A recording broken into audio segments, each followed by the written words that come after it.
Hi everyone! As you saw on the title, today I'm going to be talking about my experience with Japanese modeling agency.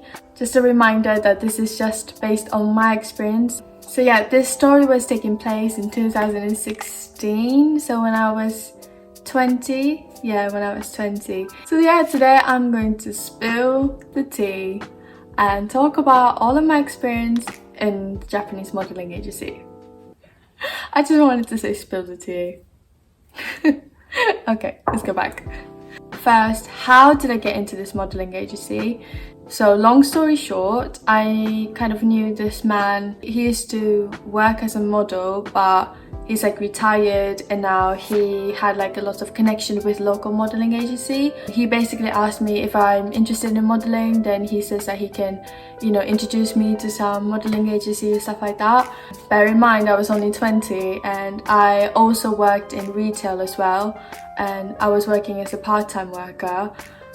And so I didn't really have lots of money. I didn't know what I wanted to do or who I want to be. And so just having that, opportunity, I guess, sounded really nice. And when I was little, I had just a little modeling experience, not like any major stuff, but just like a little ones. So I thought like, oh, well, it'll be fun. So after a few weeks later, I went to go and ask him that I'm interested and if he can recommend any kind of modeling agency. So that's what he did, and he put me into one modeling agency in Osaka. After a few days later, they contacted me. I had to send my picture to the agency, and they were like, oh, I want to see you in person, can you come in? So I went in, and yeah, I was this girl that was really confident with myself. And as I mentioned on that Japanese beauty standard video, I talked about that I was at the heaviest that I was, and then the reason why I was so confident was because Gigi Hadid, I don't know if I'm pronouncing her name, but Gigi, 2016 was her breakthrough year, and I remember she used to be on social media and just everywhere. She was not the ordinary model. She was so healthy looking body and a bit chubbier, but that's what I loved about her. She was so normal, because seeing that really inspired me and motivated me to love myself as well, because I was quite chubby, and my face was round, but I liked it because the person I look up to was had the similar, not the same, but similar body type. So I was yeah, she's such a pretty, beautiful woman, and I felt like I want to be like her someday. So yeah, I think that really helped me to build confidence about myself, and so that was kind of my mindset before joining in the agency. The first day that I went in, they took a photo of me, they measured my bust, my waist and my butt. Yeah, and the first thing they told me is, you need to lose weight.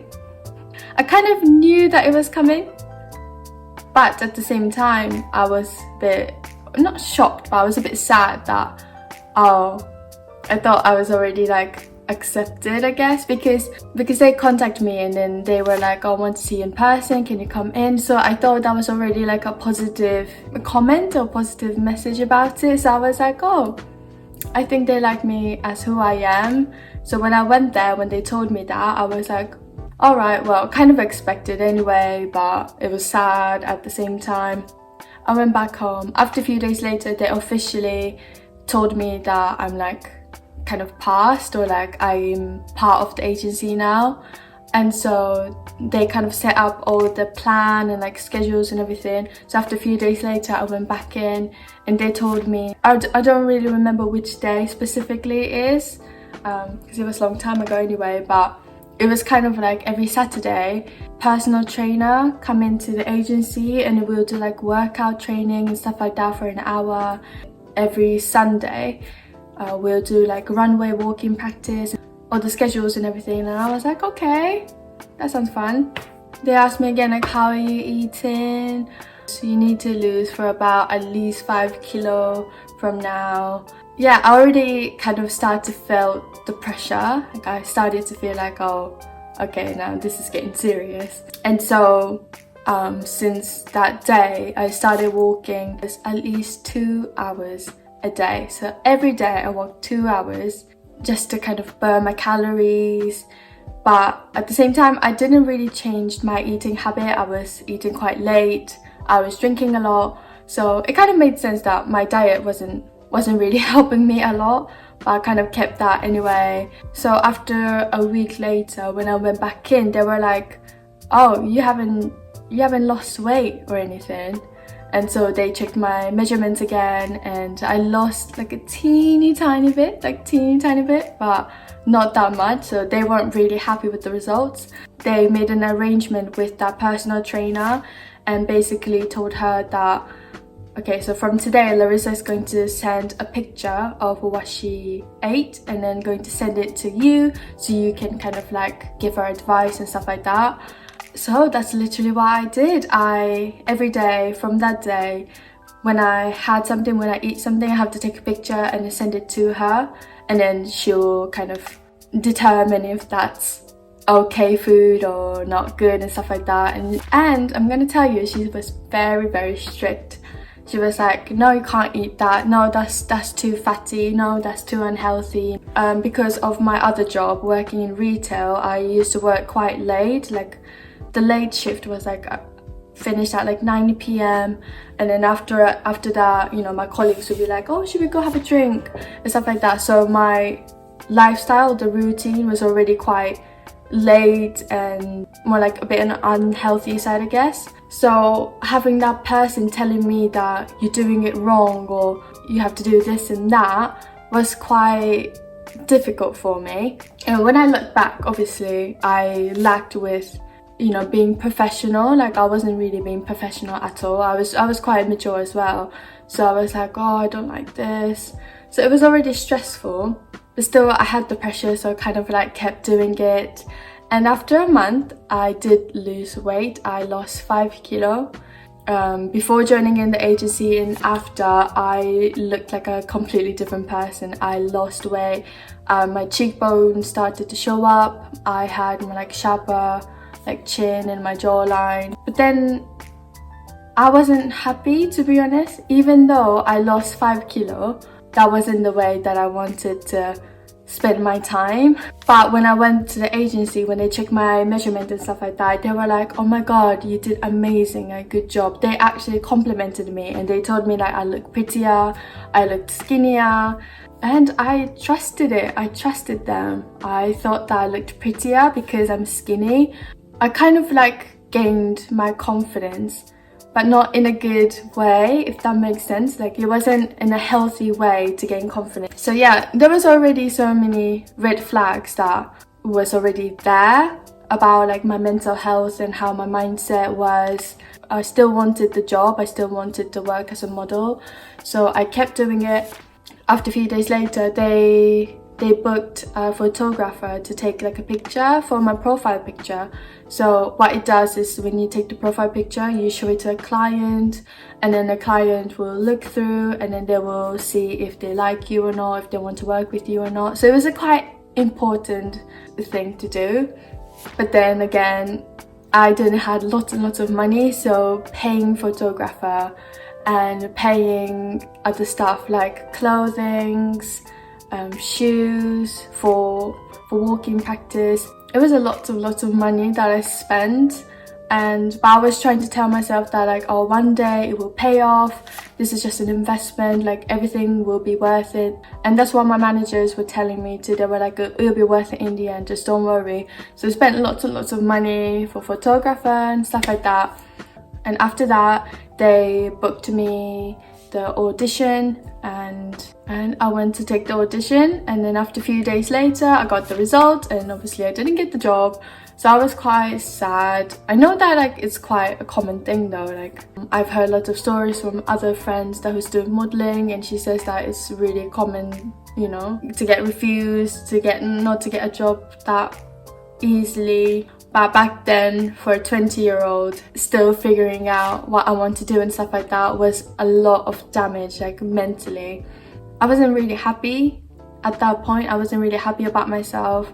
There wasn't any strength for me. The only strength that I had was me being mixed race, me being Hafu, because I look a bit different. But I also hated that as well, because that was kind of like a trend at that moment in the modeling industry. There were so many half model being popular, and it was this trend that I can be part in, kind of thing. And I don't know, like I felt like I wasn't really appreciated enough as a person.